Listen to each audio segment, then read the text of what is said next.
So it's 2008. There's a man named Brandon. He's standing in this fancy restaurant in San Francisco. But this isn't just any restaurant, it's his restaurant. He owns the whole place, and he's been dreaming about this moment since he was literally 8 years old. See, Brandon used to stand on this little wooden stool in his grandmother's kitchen, watching her make these incredible Korean dishes.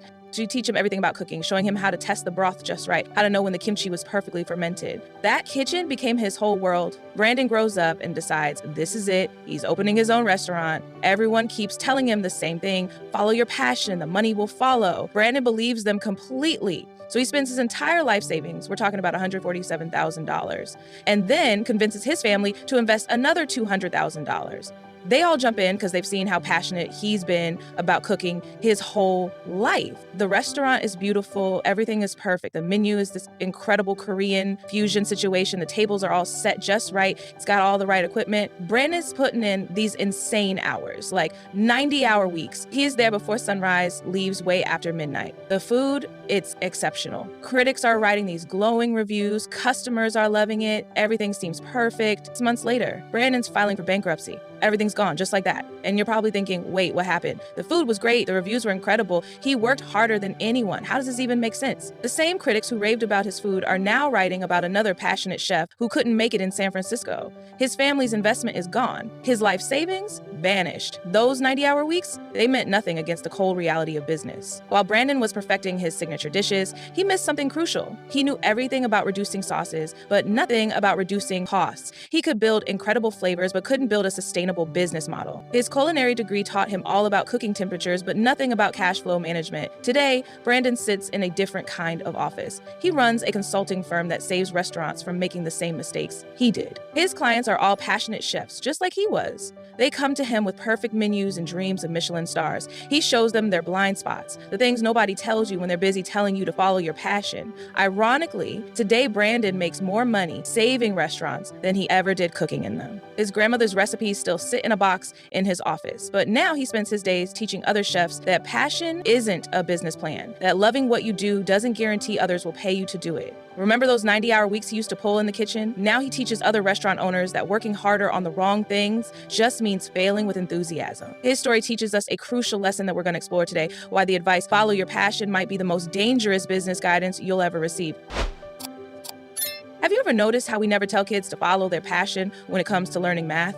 We don't say, only do these equations if you're passionate about them. No, we teach them that skills, persistence, and practical value matter more than initial enthusiasm. Yet somehow, when it comes to business, we've bought into this romantic notion that passion is the secret ingredient to success. Let me show you why this advice is not just wrong. Well, to me, it's potentially devastating to your chances of building a successful business, and I'll share what you should focus on instead. Let's break down the 3 major problems with the follow your passion advice. 1, the passion paradox. Here's what nobody tells you about passion. It's often a byproduct of success, not a prerequisite for it.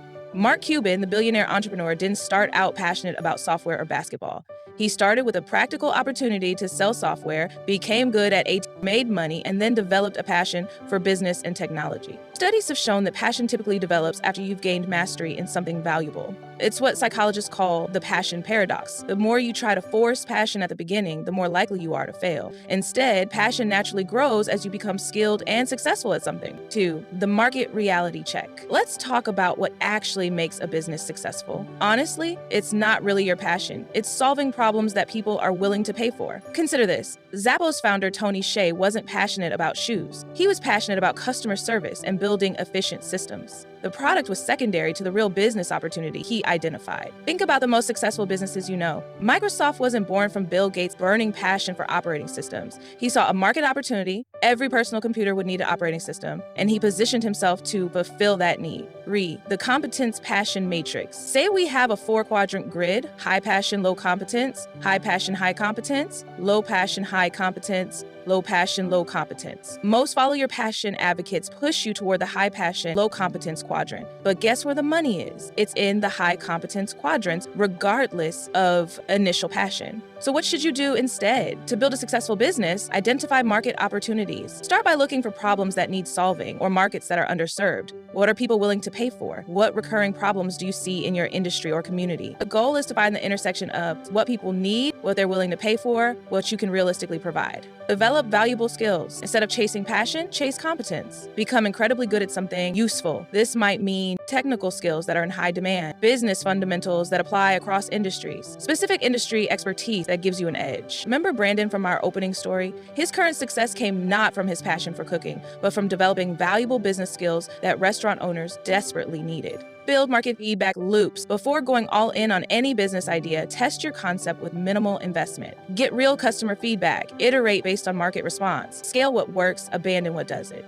Let passion follow success. As you become competent and start seeing results, you'll likely develop genuine passion for your work. This is sustainable passion built on competence, market validation, and real results. Let me share some statistics that might surprise you. A study by CB Insights found that lack of market need was the #1 reason startups failed, accounting for 42% of failures. Passion wasn't even on the list. Research from the Strategic Management Journal showed that founders who focused on market opportunities were 6.5 times more likely to succeed than those who started with passion-driven ideas. Harvard Business School research found that serial entrepreneurs who succeeded often moved into industries they had no prior passion for. They simply followed market opportunities. Instead of asking, what am I passionate about? Start asking, what valuable skills do I have or can I develop? What problems can I solve for people? Where is there market demand that's not being met? What opportunities exist in growing or underserved markets? One might ask, if I shouldn't rely heavily on my passion for actual business wins, what do I do to get the business success that I want? Here's a framework for finding profitable business opportunities. 1. Skills inventory. Make a list of your current skills and expertise, skills you can realistically develop, resources and connections you have access to,